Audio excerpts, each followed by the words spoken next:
Good evening, ladies and gentlemen. Welcome to this regular called meeting of the Temple City Council for Thursday, March the 17th. Please rise. Our invocation will be led by Pastor Dana Wilhelmsen with the Emmanuel Lutheran Church, and Ms. Lisa Seebeck will lead us in our Pledge of Allegiance. Pastor. This evening, as we celebrate to our own personal ways the green of St. Patty's Day, I was studying a document that gave me an illustration of how the Irish dealt with a rather tragic moment in the late 1890s. As they tried to establish farms in the plains of the United States, a plague of locusts happened to go through, and it was such a large swarm that it covered over the states of Nebraska, Iowa, and Kansas. And in less than 7 days, as the story goes, it did over $500 million worth of damage. That may sound like chump change, given the numbers we see in the press today, but that was $500 million of currency back in the 1890s. If you do the math, it comes up to being $10 billion worth of damage. I don't want to focus on that, though. What caught my attention to this as I thought about it is that the locusts didn't have a king or a council or a House of Representatives or anything. They didn't have a draft board to call them into ranks. What I thought was so amazing about it is by instinct, each one of those locusts knew that they had to be in community with the other locusts to get the job done. And when that occurs, they are able to topple kingdoms if you look at history. Little bugs. The wisdom of the locust is the wisdom that tells each of us this day that we must be community. In 1 Peter 3, we read, "Finally, all of you, having unity of mind, sympathy, brotherly love, a tender heart, and a humble mind, do not repay evil for evil or reviling for reviling, but on the contrary, bless. For to this you were called, that you may obtain a blessing. For whoever desires to love life and see good days, let him keep his tongue from evil and his lips from speaking deceit, and let him turn away from evil to do good. Let him seek peace and to pursue it. For the eyes of the Lord are on the righteous, and his ears are open to their prayers. And to that end we pray.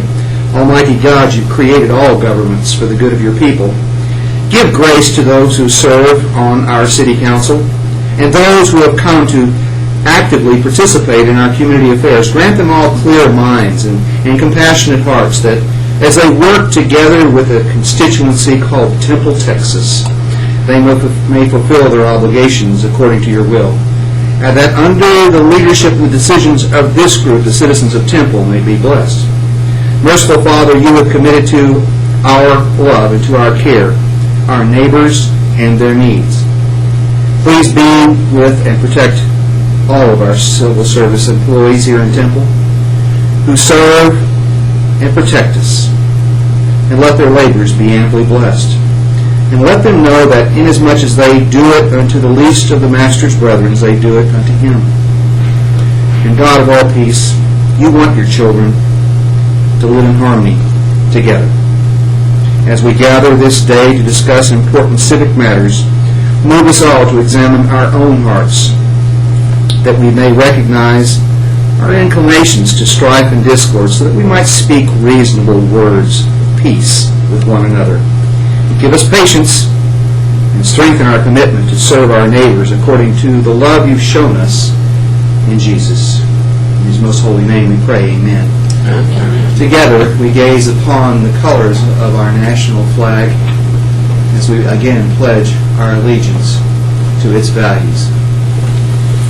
I pledge allegiance to the flag of the United States of America and to the republic for which it stands, one nation under God, indivisible, with liberty and justice for all. Thank you, Pastor.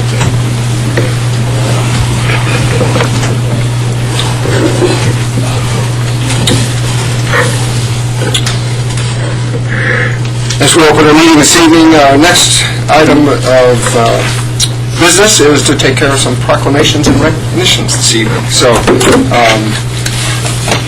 in as much as Lisa got seated again, we'll take them in the order that I have them, and we'll ask Dr. Diane Rood and anyone else that you brought with you for this presentation, recognizing Social Work Month.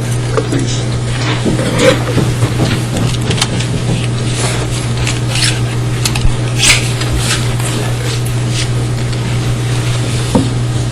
Thank you for being here. Thank you. Absolutely.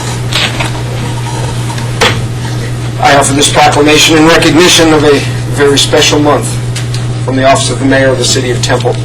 Whereas social workers are dedicated to the successful functioning of American society, and they inspire community action that improves life for all people. Whereas social workers stand up for others to make sure everyone has access to the same basic rights, and they help resolve systematic issues that negatively affect community life. Whereas social workers believe there are no limits to human potential.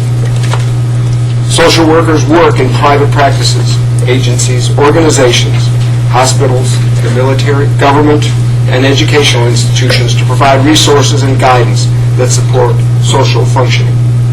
And whereas social workers are on the front lines responding to such human needs as homelessness, poverty, child abuse, mental illness, domestic violence, and many other societal issues. Social workers help the citizens of Temple and the surrounding Central Texas communities to lead more rewarding lives. And now, therefore, I, William A. Jones III, Mayor of the City of Temple, Texas, do hereby proclaim the month of March of 2011 as Professional Social Work Month in the City of Temple, Texas.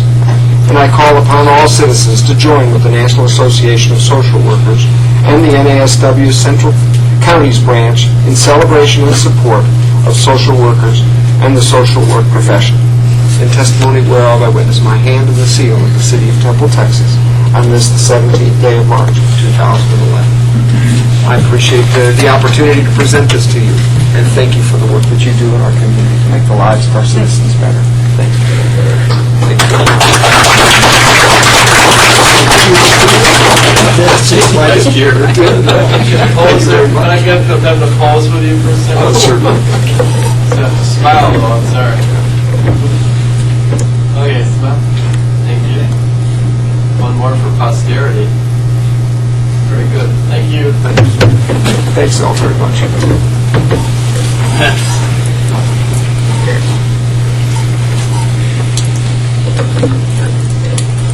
Next, Ms. Lisa Seebeck.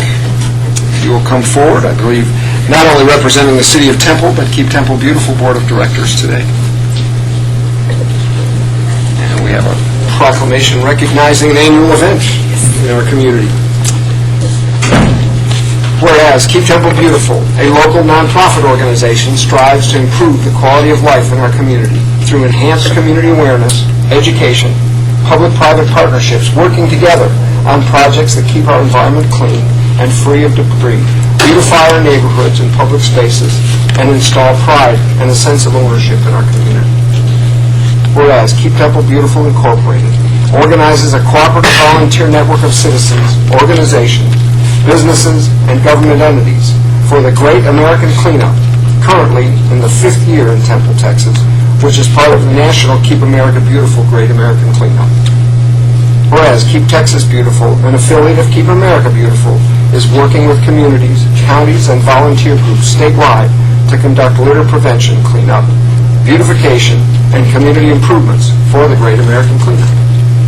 And whereas Keep Temple Beautiful in the City of Temple request that all caring citizens commit and be proud to do their part to sustain and improve the quality of life in Temple.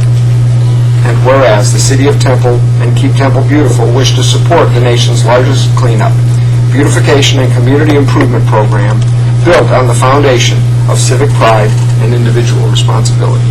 And now, therefore, I, William A. Jones III, Mayor of the City of Temple, Texas, do hereby proclaim March the 17th through May 31st as the Great American Cleanup in the City of Temple, Texas. And I urge all my fellow citizens to participate in this conservation and beautification effort. In testimony whereof, I witness my hand and the seal of the City of Temple on this, the 17th day of March of 2011.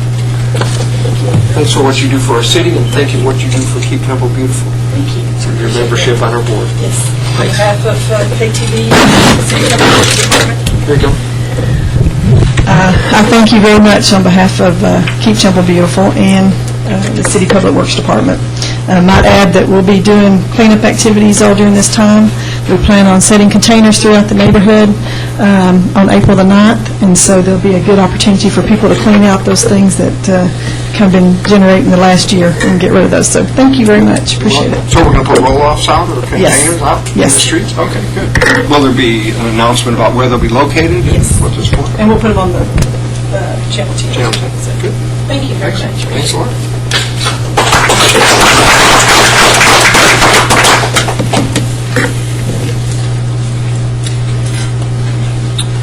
Next item on our agenda is a public appearance, and it's to receive comments from Mr. Andrew Machuca regarding oak wilt prevention.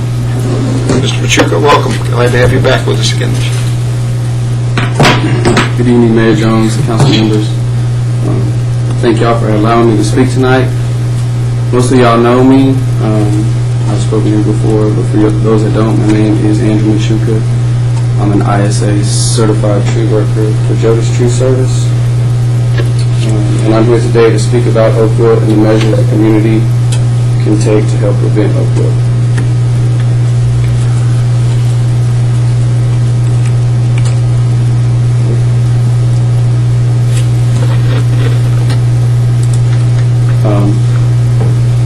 Oak wilt is one of the most destructive tree diseases in the United States.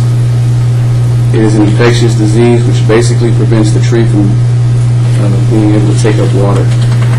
All oaks are susceptible to oak wilt, but some are infected more than others.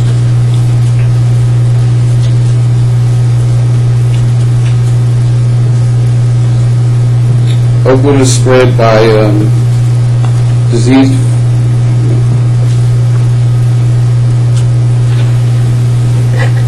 Most live oaks defoliate and die over a 1 to 6 month period once they show the signs of having it, and red oaks can die within 3 to 4 weeks and seldom survive.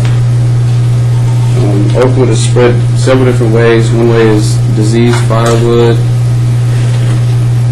roots in diseased oaks that have grafted into the roots of oaks that don't have it.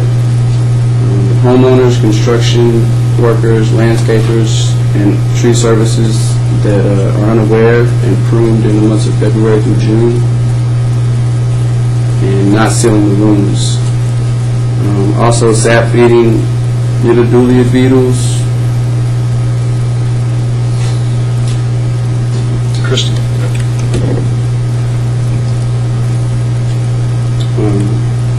The fungus is transmitted by these small beetles as they emerge from foam mats and visit the fresh wounds on healthy oaks. Now, this is straight from the TexasOakwilt.org, which is set up by the Texas Forest Department. And on their website it says all wounding of oaks, including pruning, should be avoided from February through June. The least hazardous periods for pruning are during the coldest days of winter and extended hot periods in mid to late summer. And the most important part of this is regardless of the season, all pruning cuts or other wounds to oak trees, including freshly cut stumps and damaged surface roots, should be treated immediately with pruning seal. I've heard a lot of people say you don't have to seal the wounds in winter, and that's where a lot of people go wrong. It's not sealing the wounds, whether it's companies, homeowners. And I was just thinking of different ways that the city could let the community know about oak wilt and how to help prevent it. And one would be a oak wilt warning in the water bills, possibly. Y'all have the play-by-play that y'all have, maybe something in there. The electric billboards and the City of Temple channel or website.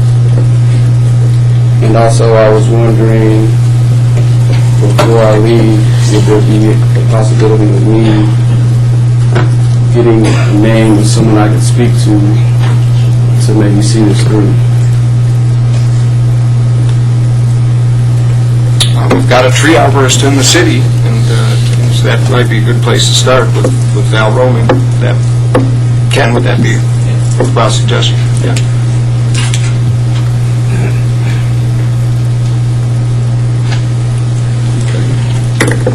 Great. Thank you for bringing that back to us again. Thank you. Good to see you. You still climbing at all? Yes, sir. Competitively? Yes, forward this year in the May. Great. Thanks for bringing this back to us again.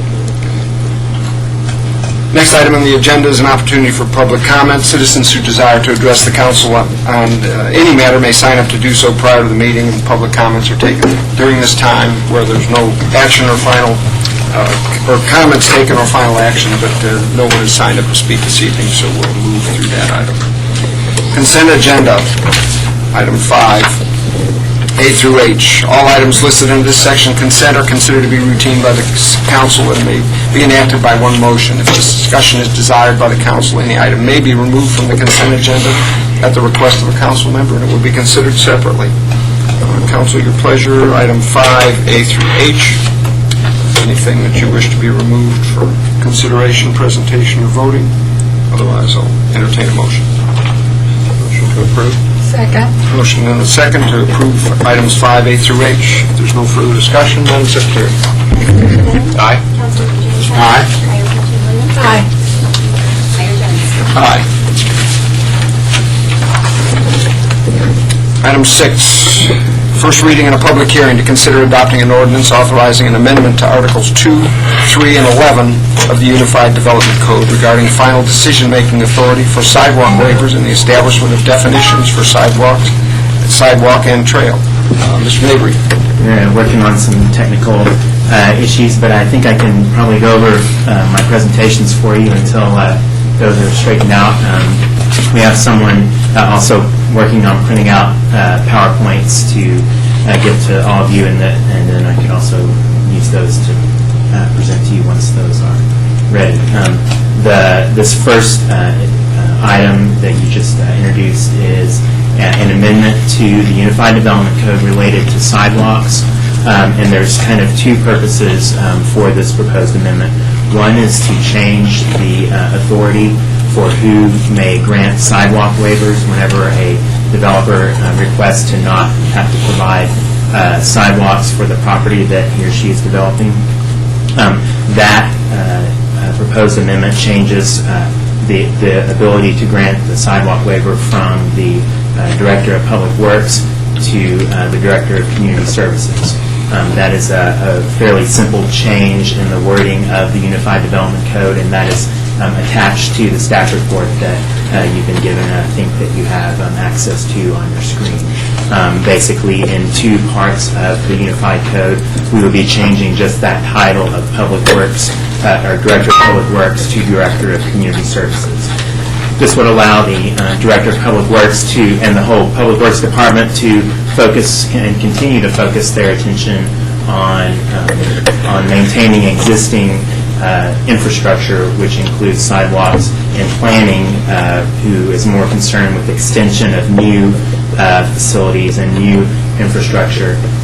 The Community Service Director, who is over planning, would have the authority to consider granting waivers or not to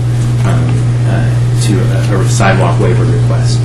We're keeping our existing criteria for sidewalk waivers, and if the slides are working, you can probably go to the next slide. We're retaining our existing review criteria for granting sidewalk waivers, and that has to do with kind of the context of the surroundings and whether it's practical or not to provide sidewalks in that location or not.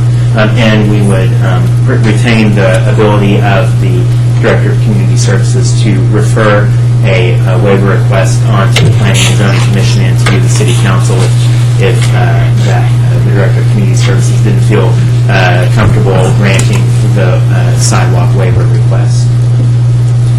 Then the next slide. The other portion of this proposed amendment to the Unified Development Code is found in Attachment 3 of your staff report, and that is to just provide a definition for sidewalks and for trails. Currently, there are no definitions for either of these items in our Unified Development Code. So the sidewalk definition that we're proposing is a walking path composed of concrete that generally runs parallel with the street and that is located within a public right-of-way. If we could click once, there'll be an image that shows up of a sample sidewalk. This sidewalk runs along West Adams, west of the loop, and it meets those characteristics. It's within the public right-of-way. It's concrete and runs along Adams Avenue. Click it again, thanks. The proposed definition for a trail is a walking path composed of concrete, crushed granite, or improved natural surfaces that traverses land, does not generally run parallel to the street, and that is located in a public right-of-way or a public access easement. And this image shows an example of a trail, and in fact, it feeds off of the sidewalk I just showed. As you can see, it's not parallel to any street. It's running across land, and this one happens to sit in city-owned property, but that could just as well, if this were developed land, be an access easement or a right-of-way. And so, next click. These, especially the trail definition, conforms to what is recommended in the Trails Master Plan, and so that's where a lot of the wording came from for that. So at its February 22nd meeting, the Planning and Zoning Commission voted 8-0 in accordance with the staff recommendation to amend Articles 2 and 3 of the Unified Development Code related to approval authority for a sidewalk waiver, and they also voted 8-0 to approve the staff recommended definitions proposed for sidewalks and for trails. And that concludes my presentation on this item, and I'd be happy to try to answer any questions that you all might have. Thank you, Mr. Mabry. Council questions from Mr. Mabry on this item?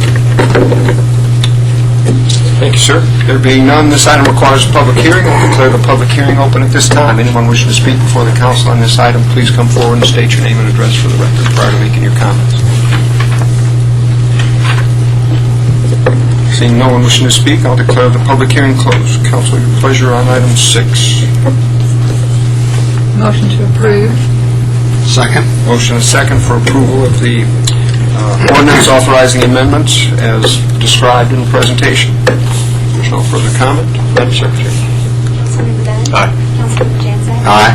Mayor Fidelito? Aye. Mayor Jones? Aye. Item 7, first reading and a public hearing. Consider adopting an ordinance authorizing a zoning change from two-family dwelling district to general retail district on Lot 1, Block 1, Jennings Addition, located at 1603 West Avenue C. Mr. Mabry. Thank you, sir. This is a vacant lot in the vicinity of Gorilla Lube, and the owners of Gorilla Lube are the applicants for this rezoning. There used to be a single-family home on the subject property, but it has been demolished fairly recently. The property sides along South 31st Street, which is a major arterial, and it is surrounded by various transitioning land uses going from residential to non-residential. This aerial shows the subject property with a yellow border around it and some important or nearby uses in relation to the subject property. You have an office and retail use to the north, an adjacent single-family home just to the west of the property, and then the Gorilla Lube facility is to the south, and then across the street you have some single-family dwellings as well. And these are just a ground-level picture of those items or those uses I just described. This is the future land use and character map. It classifies this property and its surroundings as auto-urban commercial.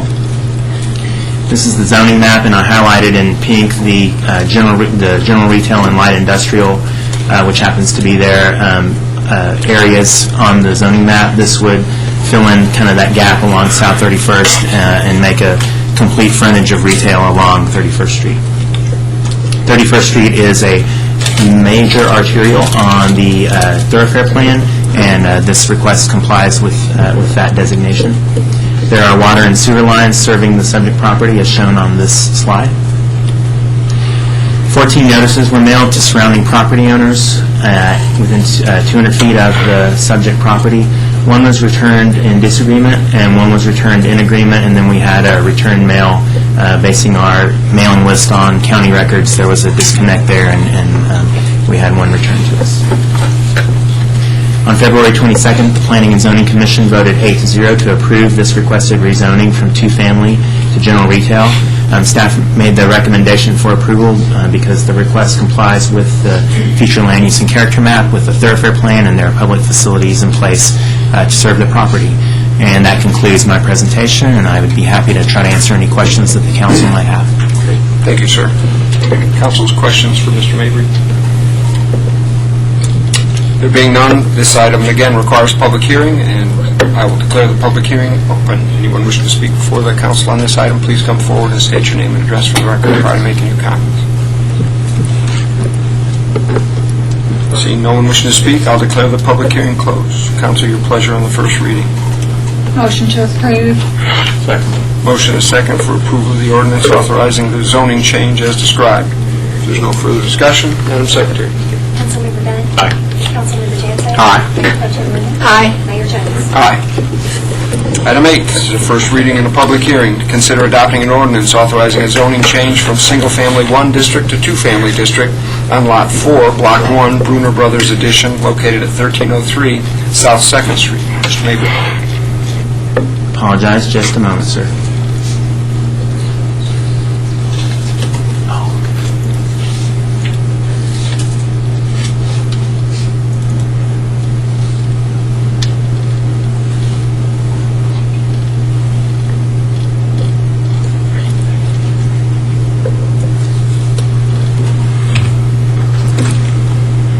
This is a proposed rezoning from single-family 1 to 2-family on one single lot that I'll go into some detail about.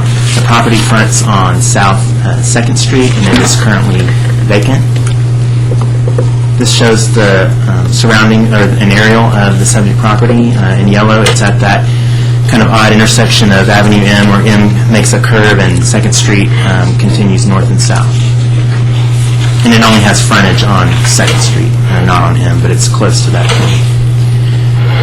These are some surrounding uses around the subject property. To the west is a single-family residential unit. To the north, the same thing, and to the south, another single-family residential.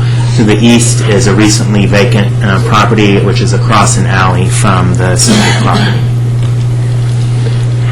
Subject property is shown in yellow on this zoning map. You have a large block of 2-family zoning to the north of the property, and then to the south and surrounding the property is single-family 1. So this would be extending the 2-family designation down one lot to this property. This screen just gives you an idea of the 2-family zoning district standards: the 4,000-foot minimum lot size, 60-foot minimum lot depth, 100-foot 60-foot minimum lot width, and 100-foot minimum lot depth. And then the setbacks are also given for you there on the screen. The lot as it is now meets these standards, and any duplex or any other type of building that's allowed in the zoning district that's built on the property would have to meet the setback shown on the screen. This is near the recently rezoned TMED area, but outside of it. I have the usual TMED map on the screen, and then the red star is just the location of the proposed property for the rezoning. Although it's outside of the recently rezoned property, it is on the future land use map, part of the overall larger TMED future land use designation, and that's shown on your screen there.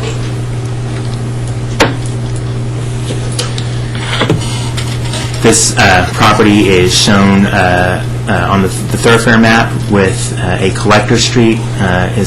Avenue M is a collector street on the thoroughfare plan map, and 2nd Street is a local street. Again, this property only fronts on 2nd Street. There are water and sewer lines serving the property as shown on the screen. And 16 notices were mailed to surrounding property owners per state requirements for a rezoning. One property owner sent in an approval for this proposal.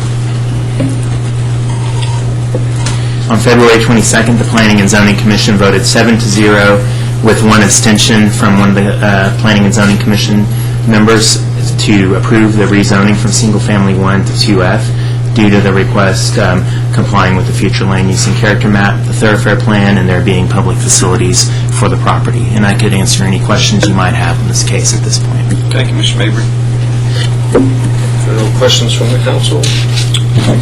We'll go to public hearing. This item requires a public hearing. Anyone wishing to speak before the council on this item, please come forward and state your name and address for the record prior to making your comments. Mayor and Council, Pat Patterson, 2116 West Avenue 8.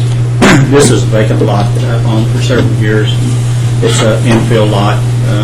It's a very large lot, 75 foot wide, and I'm just continuing to build a duplex. I'd like to build a duplex on this lot. And I own the house that's directly north of it also, and be happy to answer any questions you might have. No questions? Thank you, Mr. Patterson. Anyone else wishing to speak on this item? Seeing no one else wishing to speak, I'll declare the public hearing closed. Council, your pleasure on item 8, the ordinance for zoning change from single-family 1 to 2-family. Motion to approve item 8. Second. Motion is second. Any further discussion? Madam Secretary. Councilmember Dunn. Aye. Councilmember Jansen. Aye. Mayor Pro Tem Linens. Aye. Mayor Jones. Aye. Item 9 is first reading and a public hearing. Consider adopting an ordinance authorizing a zoning change from agricultural district to general retail district on Outblock 726B, located west of South 5th Street and south of Canyon Creek Drive. Mr. Mabry.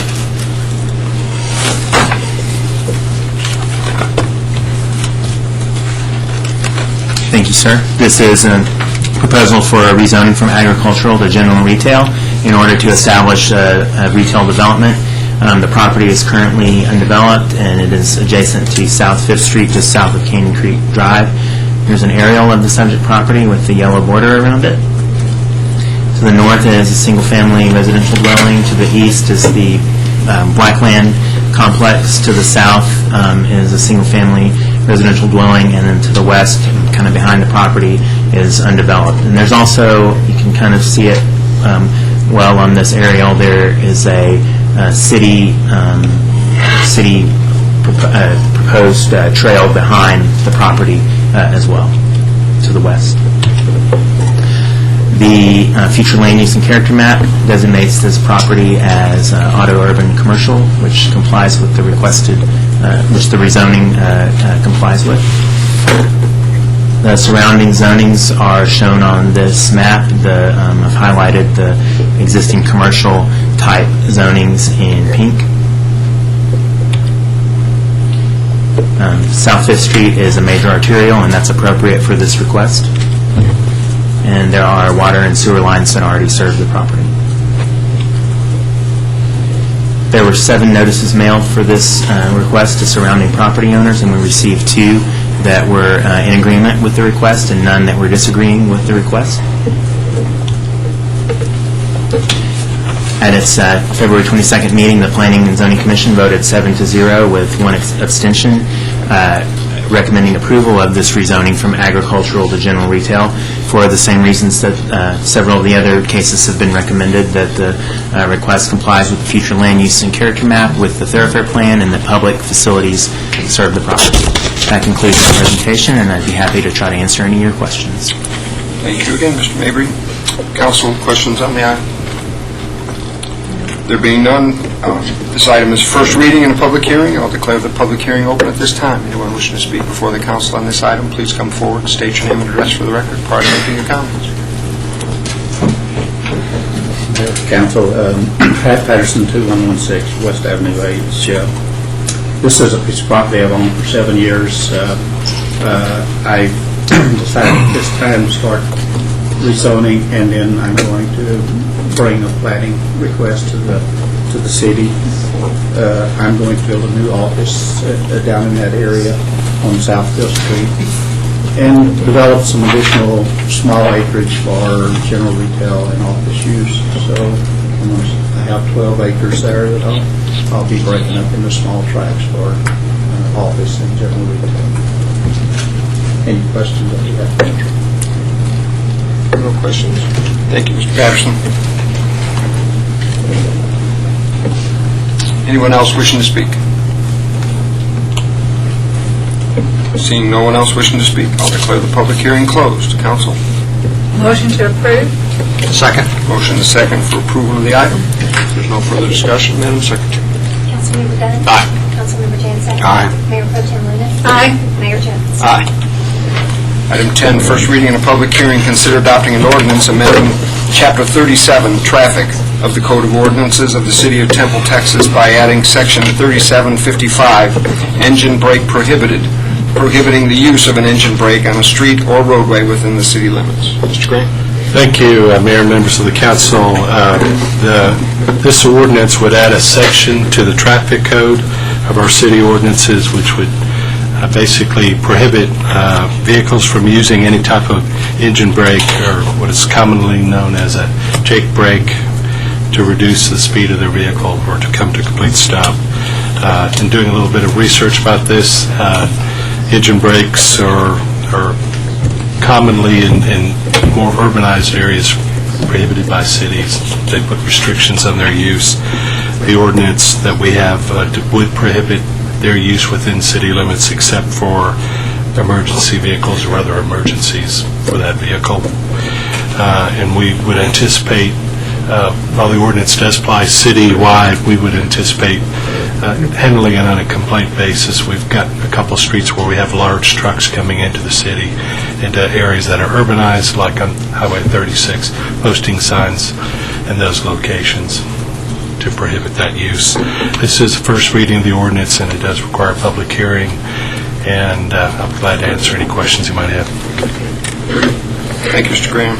Questions from the council? How do you do an engine brake? Rev it up real fast and put on the brake? No, it's actually a technology. I did a little research. It's very large trucks. Somebody else may know more about it, but there's a company that was called the Jacobs Company, and they invented at least one of the technologies, and I guess it uses the back pressure feeding into the engine to actually brake it, and it makes a loud noise that I can attempt to replicate if that'll help. It is a loud sound, and you hear a kind of a rumbling, particularly if it's in the evening hours, and we do get complaints in a couple of our corridors, and this ordinance would allow us to post those signs, and it would apply both on city streets, but state highways, and we can envision maybe just a couple of locations where we got large trucks coming into the city limits that are stopping or slowing down, like on 36, where we're coming into a built-up area, and certainly not on I-35, where they're not commonly stopping unless there's some kind of using those brakes unless there's a real emergency. Thank you. Kind of to elaborate on that, on what prompted our bringing this forward at this time. Significant complaints? A significant complaint from a property owner on Highway 36. Okay. Yeah, we've actually had, echo that comment, we had, I would say, complaints both on Highway 36 and on the south side of town on Highway 93, I think it is, on the south side of the city. Both areas we've received some comments about. What does it sound like? Not sure I can answer that. It's quite loud. If there are no other questions, as item requires a public hearing, I'll declare the public hearing open at this time. Anyone wishing to speak before the council on this item, please come forward and state your name and address for the record prior to making your comments. Seeing no one wishing to speak, I'll declare the public hearing closed. Council, your pleasure on the ordinance amending Chapter 37. Motion to approve. Second. Motion is second. Further discussion? There being none, Madam Secretary. Councilmember Dunn. Aye. Councilmember Jansen. Aye. Mayor Pro Tem Luna. Aye. Mayor Jones. Aye. Item 11 is a resolution. Consider adopting a resolution approving a policy to require the city to commit to practicing sustainable and energy-efficient measures. Mr. Blackburn. Thank you, Mayor Council. In 2009, the city was awarded an Energy Efficiency and Conservation Block Grant from the U.S. Department of Energy. As council may recall, through the acceptance of this grant, we committed to developing, among other things, a sustainability program to encourage and guide energy-efficient projects and programs. And in support of a forthcoming sustainability management plan, staff has developed a sustainability energy efficiency policy to support the development of that plan and subsequent programs. I won't go through the rest of the item that you have in front of you, other than to highlight a couple of things. One of them is, if you look down on the cover memorandum, you'll see 11 goals that are identified there: reducing energy cost, improving our monitoring efforts, preventing pollution, increasing energy efficiency, conserving water. Many of those goals you have seen at practice both in the city organization and outside of our city organization, in the community and across the state, across the country. What our policy statement and the upcoming plan intends to do is to try to better identify and organize and coordinate the efforts, many efforts that are already underway, and hopefully identify some best practices that we can engage in all of those areas. So that's one comment I would highlight. And on the policy itself, as I just referred to, the Sustainability Management Plan will be one of the actions that will follow this policy if adopted by council, so that we can begin to identify and coordinate those.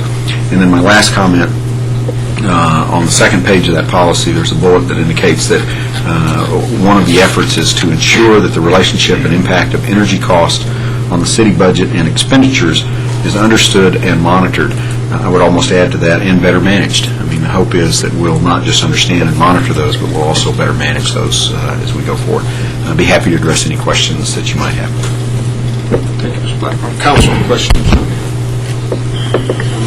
This will drive a plan coming forward as we go through budget this year and moving forward into the future, I presume? Yes, absolutely it will. I could spend a lot more time on this item if council desires. I truly do believe one of the more significant actions we take is the adoption of this policy, the adoption of the plan that is yet to be drafted, yet to be considered and discussed by council. But sustainability for the organization is preeminent in terms of what we do and how we do it. I'm sure we'll have plenty of opportunity to go through that in the future. So. We will. Thank you. Council, any questions, comments? Being none, entertain a motion to adopt this policy. Motion to adopt the policy in item 11. Second. Motion is second. There's no further discussion. Madam Secretary. Councilmember Day? Aye. Councilmember James? Aye. Mayor Pro Tem Blaney? Aye. Mayor Jones? Aye. Item 12 is a board appointment. Consider adopting a resolution appointing one member to the Community Services Advisory Board to fill an unexpired term through September 1st of 2013. In our workshop, we discussed this item, and Mr. Florencio Oliveras is qualified and has expressed a willingness to serve in this position on the Community Services Advisory Board. I make that recommendation for your action at this point. Motion to appoint Florencio Olivares to the Public Services Advisory Board, Community Services Advisory Board. Thank you. Second. I have a motion and a second. Further discussion? There being none, Madam Secretary. Councilmember Day? Aye. Councilmember James? Aye. Mayor Pro Tem Blaney? Aye. Mayor Jones? Aye. Ladies and gentlemen, that concludes the council portion of this meeting, but we will adjourn and go into a meeting of the City of Temple Employees Benefit Trust. And so I'll adjourn the meeting and immediately convene a meeting of the City of Temple Employee Benefit Trust. And so that item on the agenda is to consider adopting amendment number 1 to the Declaration of Trust for the City of Temple Employee Benefits Trust as requested by the State Comptroller's Office. Ms. Bernard. Yes, thank you, Mayor and Council. In 2007, the City of Temple developed the City of Temple Employee Benefits Trust in an effort to decrease employee insurance costs by eliminating a premium tax that is passed on by insurance carriers. And just recently, the city received notification from the State Comptroller's Office, and they've requested changes to some of the language in our trust documents that were adopted in 2007. And staff is presenting the amendments that were recommended by the State Comptroller's Office and reviewed by our legal department. And these amendments are attached in the documents that you had in your packet. Basically, the amendments are housekeeping, no major changes. Included is the declaration of the trust, the original, with markup, and then the amendment. I'd be happy to answer any questions related to those, and also Jonathan's available to ask if you have questions related. Thank you, Ms. Bernard. Just a reminder, council, we're acting as the benefit trust on this item. And, are there any questions? Any amendments? Mr. Graham, any comments? No. To add to the presentation? If not, entertain a motion from the Employee Benefit Trust for adoption of the amendment. Motion to approve. Second. We have a motion, a second. There's no further discussion, Madam Secretary. Mr. Penn? Aye. Mr. Jansen? Aye. Mrs. Linden? Aye. Mr. Jones? Aye. And I'll adjourn the meeting of the City Temple Employee Benefits Trust. That concludes the minutes, the meeting of tonight's Benefits Trust and the Temple City Council. Ladies and gentlemen, we are adjourned.